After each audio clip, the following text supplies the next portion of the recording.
Hi ಸ್ನೇಹಿತರೆ, RK Kembhavi YouTube ಚಾನಲ್ನ ವಿಶೇಷ ವಿಡಿಯೋ ನೋಡಲು ತಮಗೆ ಆತ್ಮೀಯ ಸ್ವಾಗತ. ಸ್ನೇಹಿತರೆ, ಆರ್ಟಿಸಿ ಅಥವಾ ಪಹಣಿಗೆ ಆಧಾರ್ ಕಾರ್ಡ್ ಲಿಂಕ್ ಮಾಡುವುದು ಹೇಗೆ? ಸ್ವತಃ ನೀವೇ ನಿಮ್ಮ ಮೊಬೈಲ್ ನಲ್ಲಿ ನಿಮ್ಮ ಪಹಣಿಗೆ ಆಧಾರ್ ಕಾರ್ಡ್ ಅನ್ನ ಲಿಂಕ್ ಮಾಡುವಂತಹ ವಿಧಾನವನ್ನ ಲೈವ್ ಆಗಿ ನಾನು ನಿಮಗೆ ಈ ಒಂದು ವಿಡಿಯೋದಲ್ಲಿ ತಿಳಿಸ್ಕೊಡ್ತಾ ಇದ್ದೀನಿ. ಹಾಗಾದ್ರೆ ನೀವು ರೈತರಾಗಿದ್ರೆ ನಿಮ್ಮ ಪಹಣಿಗೆ ಆಧಾರ್ ಕಾರ್ಡ್ ಅನ್ನ ಲಿಂಕ್ ಅನ್ನ ಮಾಡ್ಕೋಬೇಕು ಅಂತ ಅನ್ಕೊಂಡಿದ್ರೆ ನೀವು ಈ ವಿಡಿಯೋನ ಪೂರ್ತಿಯಾಗಿ ನೋಡಿ. ಪಹಣಿ ಅಥವಾ ಆರ್ಟಿಸಿಗೆ ಆಧಾರ್ ಕಾರ್ಡ್ ಅನ್ನ ಲಿಂಕ್ ಮಾಡುವಂತ ಸ್ಟೆಪ್ ಬೈ ಸ್ಟೆಪ್ ಮಾಹಿತಿನ ಈ ಒಂದು ವಿಡಿಯೋದಲ್ಲಿ ತಿಳಿಸ್ತಾ ಇದ್ದೀನಿ. ಈ ಒಂದು ಮಾಹಿತಿಗೆ ತಪ್ಪದೇ ವಿಡಿಯೋಗೆ ಲೈಕ್ ಮಾಡಿ. ಹಾಗೆ ಇದೇ ರೀತಿ ವಿಡಿಯೋನ ನೀವು ಪಡ್ಕೋಬೇಕಾಗಿತ್ತಂದ್ರೆ ತಾವು ನಮ್ಮ ಚಾನಲ್ ನ ಸಬ್ಸ್ಕ್ರೈಬ್ ಮಾಡ್ಕೊಳ್ಳಿ. ಕೆಳಗಡೆ ಒಂದು ಸಬ್ಸ್ಕ್ರೈಬ್ ಅಂತ ಬಟನ್ ಇದೆ, ಅದರ ಮೇಲೆ ಕ್ಲಿಕ್ ಮಾಡಿ. ಹಾಗಾದ್ರೆ ಬನ್ನಿ ವಿಡಿಯೋನ ಶುರು ಮಾಡೋಣ. ನೀವು ಗೂಗಲ್ಗೆ ಹೋಗಬೇಕು.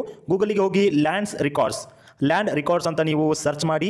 ಸೊ ಅಲ್ಲಿ ನಿಮಗೆ ಒಂದೇ ಲಿಂಕ್ ಸಿಗುತ್ತೆ, ಲ್ಯಾಂಡ್ಸ್ ರೆಕಾರ್ಡ್ ಕರ್ನಾಟಕ ಸರ್ಕಾರ ಅಂತ. ಅದರ ಮೇಲೆ ಕ್ಲಿಕ್ ಮಾಡಿ. ಈ ರೀತಿಯಾಗಿ ಸರ್ಕಾರದ ಒಂದು ವೆಬ್ಸೈಟ್ ಸಿಗುತ್ತೆ. ಸೊ ಸಿಕ್ಕಾದ್ಮೇಲೆ ಕೆಳಗಡೆ ಬನ್ನಿ. ಇಲ್ಲಿ ಕೆಳಗಡೆ ಒಂದು ಸಿಟಿಜನ್ ರಿಜಿಸ್ಟ್ರೇಷನ್ ಅಂತ ಕಾಣುತ್ತೆ ನೋಡಿ. ಈ ಒಂದು ಸಿಟಿಜನ್ ರಿಜಿಸ್ಟ್ರೇಷನ್ ಮೇಲೆ ಕ್ಲಿಕ್ ಮಾಡ್ಕೊಳ್ಳಿ. ಸೊ ಸಿಟಿಜನ್ ರಿಜಿಸ್ಟ್ರೇಷನ್ ಮೇಲೆ ಕ್ಲಿಕ್ ಮಾಡ್ಕೊಂಡಾದ್ಮೇಲೆ ಇಲ್ಲಿ ನಿಮಗೆ ಲಾಗಿನ್ ಆಗಲಿಕ್ಕೆ ಕೇಳುತ್ತೆ. ಸೊ ನೆಕ್ಸ್ಟ್ ನೀವು ಇಲ್ಲಿ ನಿಮ್ಮ ಮೊಬೈಲ್ ನಂಬರು ಮತ್ತೆ ಅಲ್ಲಿ ಕಾಣ್ತಿರುವಂಥ ಕ್ಯಾಪ್ಷನ್ ಹಾಕೊಂಡು ಸೆಂಡ್ OTP ಮೇಲೆ ಕ್ಲಿಕ್ ಮಾಡ್ಕೋಬೇಕಾಗ್ತದೆ ಫ್ರೆಂಡ್ಸ್. ಈಗ ನಾವು ಮೊಬೈಲ್ ನಂಬರು ಮತ್ತೆ ಅಲ್ಲಿ ಕಾಣ್ತಿರುವಂಥ ಕ್ಯಾಪ್ಷನ್ ಹಾಕಿ ಸೆಂಡ್ OTP ಮೇಲೆ ಕ್ಲಿಕ್ ಮಾಡೋಣ. ಸೊ ನಮಗೆ ಆ ಒಂದು ಕೊಟ್ಟಿರುವಂಥ ಮೊಬೈಲ್ ನಂಬರ್ಗೆ OTP ಹೋಗಿದೆ ಅಂತ ಒಂದು ಪಾಪಪ್ ಮೆಸೇಜ್ ಕೂಡ ಅಲ್ಲಿ ಬರುತ್ತೆ. ಸೊ ಆ ಒಂದು ಮೊಬೈಲ್ಗೆ ಬಂದಿರುವಂಥ OTP ನ ಹಾಕಿ ಕೆಳಗಡೆ ಲಾಗಿನ್ ಅಂತ ಒಂದು ಆಪ್ಷನ್ ಇದೆ ನೋಡಿ. ಆ ಲಾಗಿನ್ ಅನ್ನೋ ಆಪ್ಷನ್ ಮೇಲೆ ಕ್ಲಿಕ್ ಮಾಡಿ. ಲಾಗಿನ್ ಅನ್ನೋ ಆಪ್ಷನ್ ಮೇಲೆ ಕ್ಲಿಕ್ ಮಾಡಿದಾಗ ನಿಮಗೆ ಈ ರೀತಿಯಾಗಿ ಒಂದು ಪೇಜ್ ಓಪನ್ ಆಗುತ್ತೆ. ಅಲ್ಲಿ ಆಧಾರ್ ಕಾರ್ಡ್ ಸಂಖ್ಯೆ ಹಾಕೊಳ್ಳಿ. ನಂತರ ಆಧಾರ್ ಕಾರ್ಡ್ದಲ್ಲಿ ಯಾವ ರೀತಿ ಹೆಸರಿರುತ್ತೆ ಅದನ್ನು ಟೈಪ್ ಮಾಡ್ಕೊಳ್ಳಿ. ಅಲ್ಲಿ ಆ ಅಗ್ರಿ ಮೇಲೆ ಕ್ಲಿಕ್ ಮಾಡ್ಕೊಂಡು ವೆರಿಫೈ ಅನ್ನೋ ಆಪ್ಷನ್ ಮೇಲೆ ಕ್ಲಿಕ್ ಮಾಡಿ. ಸೊ ಇಲ್ಲಿ ನಿಮ್ಮ ಆಧಾರ್ ಕಾರ್ಡು ವೆರಿಫೈ ಆಗುತ್ತೆ. ವೆರಿಫೈ ಆದಮೇಲೆ ಇನ್ನೊಂದು ಕೆಳಗಡೆ ಒಂದು ಆಪ್ಷನ್ ಸಿಗುತ್ತೆ ನಿಮಗೆ.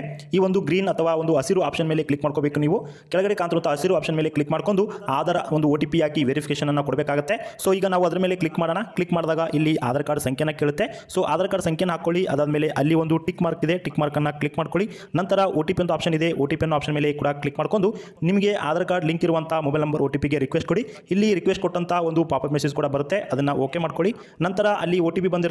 ಆಧಾರ್ ಕಾರ್ಡ್ಗೆ ಯಾವ ನಂಬರ್ ಮೊಬೈಲ್ ಲಿಂಕ್ ಆಗಿರುತ್ತೆ ಆ ಮೊಬೈಲ್ ನಂಬರ್ಗೆ OTP ಬಂದಿರುತ್ತೆ. ಸೊ ಅದನ್ನು ಹಾಕೊಂಡು ನೆಕ್ಸ್ಟ್ ಮೇಲೆ ಸಬ್ಮಿಟ್ ಮೇಲೆ ಕ್ಲಿಕ್ ಮಾಡ್ಕೊಳ್ಳಿ. ನಿಮ್ಮ ಒಂದು ಪ್ರೊಫೈಲು ಈ ರೀತಿಯಾಗಿ ಓಪನ್ ಆಗುತ್ತೆ. ನೋಡ್ತಿರ್ಬೋದು ಆಧಾರ್ ಕಾರ್ಡಲ್ಲಿ ಯಾವ ರೀತಿ ಡೀಟೇಲ್ಸ್ ಇರುತ್ತೆ ಎಲ್ಲವೂ ಕೂಡ ಡೀಟೇಲ್ಸ್ ಇಲ್ಲಿ ನೀವು ನೋಡ್ತಾ ಇರ್ಬೋದು. ಸೊ ನಮ್ಮ ಪ್ರೊಫೈಲ್ ಡೀಟೇಲ್ಸ್ ಎಲ್ಲವೂ ಕೂಡ ಇಲ್ಲಿ ಕಾಣುತ್ತೆ. ನೆಕ್ಸ್ಟ್ ನಿಮಗೆ ಈ ಥರ ಲೆಫ್ಟಲ್ಲಿ ನೋಡ್ತಿರ್ಬೋದು ಲಿಂಕ್ ಆಧಾರ ಅಂತ ಕನ್ನಡದಲ್ಲಿ ಇದೆ ಮತ್ತು ಇಂಗ್ಲೀಷಲ್ಲಿ ಕೂಡ ಇದೆ. ಸೊ ಈಗ ನಮಗೆ ಬೇಕಾಗಿರೋದಿದೆ. ಸೊ ಆ ಒಂದು ಆಪ್ಷನ್ ಮೇಲೆ ಕ್ಲಿಕ್ ಮಾಡ್ಕೊಳ್ಳಿ. ಮಾಡ್ಕೊಂಡಾದ್ಮೇಲೆ ಇಲ್ಲಿ ನೋಡ್ತಿರ್ಬೋದು ಈ ರೀತಿ ಡೀಟೇಲ್ಸು ಆಟೋಮೆಟಿಕ್ ಆಗಿ ಬಂದಿರುತ್ತೆ.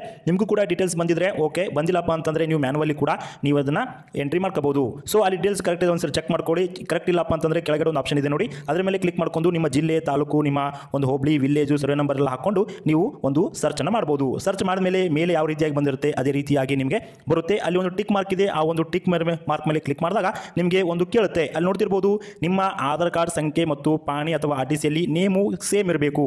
ಅಲ್ಲೇನಾದರೂ ಸ್ಪೆಲ್ಲಿಂಗ್ ಮಿಸ್ಟೇಕ್ ಇತ್ತು, ನೇಮ್ ಮಿಸ್ ಮ್ಯಾಚ್ ಇತ್ತು ಅಂದರೆ ನಿಮಗೆ ಲಿಂಕ್ ಆಗೋದಿಲ್ಲ ಅಂತ ಬರುತ್ತೆ. ಸೊ ಹೀಗಾಗಿ ನಿಮ್ಮ ಒಂದು ಆಧಾರ್ ಕಾರ್ಡು ಮತ್ತು RTCಯಲ್ಲಿ ನೇಮ್ ಸೇಮ್ ಇದ್ದರೆ ಮಾತ್ರ ನಿಮಗೆ ಒಂದು ಲಿಂಕನ್ನು ಆನ್ಲೈನ್ ಮೂಲಕ ಮಾಡಬಹುದಾಗಿದೆ. ಸೊ ಹೀಗಾಗಿ ಅದನ್ನು ಓಕೆ ಅಂತ ಆಪ್ಷನ್ ಮೇಲೆ ಕ್ಲಿಕ್ ಮಾಡ್ಕೊಳ್ಳಿ. ಓಕೆ ಅನ್ನೋ ಆಪ್ಷನ್ ಮೇಲೆ ಕ್ಲಿಕ್ ಮಾಡಿದಾಗ ಲಿಂಕ್ ಅನ್ನೋ ಆಪ್ಷನ್ ಓಪನ್ ಆಗುತ್ತೆ. ಸೊ ಈಗ ನೀವು ಆ ಲಿಂಕ್ ಅನ್ನೋ ಆಪ್ಷನ್ ಮೇಲೆ ಕ್ಲಿಕ್ ಮಾಡ್ಕೋಬಹುದಾಗಿದೆ. ಮಾಡೋಣ. ಲಿಂಕ್ ಮೇಲೆ ಕ್ಲಿಕ್ ಮಾಡಿದಾಗ ಇಲ್ಲೊಂದಿಷ್ಟು ಇನ್ಫಾರ್ಮೇಷನ್ ಕೇಳುತ್ತೆ. ಸೊ ಅದನ್ನು ನೀವು ಓದ್ಕೊಳ್ಳಿ. ನಂತರ ಇಲ್ಲಿ ಆ ಒಂದು year by give the my consent ಇದೆ. ಸೊ ಆಧಾರ್ ಕಾರ್ಡ್ ನೀವು ಅದು ಟಿಕ್ ಅನ್ನು ಮಾಡ್ಕೋಬೇಕು. ಸೊ ಮಾಡ್ಕೊಂಡಾದ್ಮೇಲೆ ನಿಮ್ಮ ಒಂದು ಆಧಾರ್ ಕಾರ್ಡ್ಗೆ ಲಿಂಕ್ ಇರುವಂಥ ಮೊಬೈಲ್ ನಂಬರ್ಗೆ OTP ಕಳಿಸಿದೀವಿ ಅಂತ ಒಂದು ಪಾಪ ಬರುತ್ತೆ. ಅದರ ಮೇಲೆ ಕ್ಲಿಕ್ ಮಾಡ್ಕೊಂಡು ಈಗ ಆಧಾರ್ ಕಾರ್ಡ್ಗೆ ಲಿಂಕ್ ಇರುವಂಥ ಮೊಬೈಲ್ ನಂಬರ್ಗೆ OTP ಬಂದಿರುತ್ತೆ. ಸೊ ಮತ್ತೊಮ್ಮೆ ನೀವು OTP ಪಡ್ಕೊಂಡು ಇಲ್ಲಿ ಆ OTP ಹಾಕೊಂಡು ವೆರಿಫೈ OTP ಆಪ್ಷನ್ ಮೇಲೆ ಕ್ಲಿಕ್ ಮಾಡಿದಾಗ ನಿಮಗೆ ಈ ರೀತಿ ಒಂದು ಪಾಪ ಬರುತ್ತೆ. ಸೊ ನೀವು ಪ್ಲೀಸ್ ಕನ್ಫರ್ಮ್ ಅಂತ ಅಂದರೆ ನೀವು ನಿಮ್ಮ ಆಧಾರ್ ಕಾರ್ಡು ಮತ್ತು RTCಗೆ ಜೋಡಣೆ ಮಾಡಲಿಕ್ಕೆ ನೀವು ಇನ್ಫಾರ್ಮೇಷನ್ ಅನ್ನು ಕೊಟ್ಟಿದ್ದೀರಿ, ರಿಕ್ವೆಸ್ಟ್ ಅನ್ನು ಕೊಟ್ಟಿದ್ದೀರಿ, ಕರೆಕ್ಟ್ ಇದೆನಾ ಇಲ್ಲ ಅಂತ ಒಂದ್ಸರಿ ಕನ್ಫರ್ಮ್ ಮಾಡಿ ಅಂತ ಹೇಳುತ್ತೆ. ಸೊ ನೀವು ಓಕೆ ಅಂತ ಕೊಟ್ಟಾಗ ಈ ರೀತಿಯಾಗಿ ಸಕ್ಸಸ್ಫುಲ್ ನಿಮ್ಮ ಪಾಣಿಯನ್ನು ಆಧಾರ್ ಕಾರ್ಡ್ಗೆ ನಾವು ಲಿಂಕ್ ಮಾಡಿದ್ದೇವೆ ಅಂತ ಸಕ್ಸಸ್ಫುಲ್ ಆಗಿ ನಿಮಗೆ ಈ ರೀತಿ ಒಂದು ಮೆಸೇಜ್ ಬರುತ್ತೆ. ಅದನ್ನು ಓಕೆ ಮೇಲೆ ಕ್ಲಿಕ್ ಮಾಡ್ಕೊಳ್ಳಿ ಫ್ರೆಂಡ್ಸ್. ಈ ರೀತಿಯಾಗಿ ಆನ್ಲೈನಲ್ಲಿ ನೀವೇ ಸ್ವತಃ ಒಂದು ಆಧಾರ್ ಕಾರ್ಡ್ಗೆ ಪಾಣಿಯನ್ನು ಲಿಂಕನ್ನು ಅಥವಾ RTCಯನ್ನು ಲಿಂಕ್ ಮಾಡಬಹುದಾಗಿದೆ ಫ್ರೆಂಡ್ಸ್. ಈ ಒಂದು ಮಾಹಿತಿ ನಿಮಗೆ ಇಷ್ಟ ಆಗಿದ್ರೆ ತಪ್ಪದೇ ವಿಡಿಯೋಗೆ ಎಲ್ಲರಿಗೂ ಶೇರ್ ಮಾಡಿ. ಹಾಗೆ ತಾವಿನ್ನೂ ನಮ್ಮ ಚಾನಲ್ನ ಸಬ್ಸ್ಕ್ರೈಬ್ ಮಾಡ್ಕೊಂಡಿಲ್ಲಪ್ಪ ಅಂತಂದರೆ ಸಬ್ಸ್ಕ್ರೈಬ್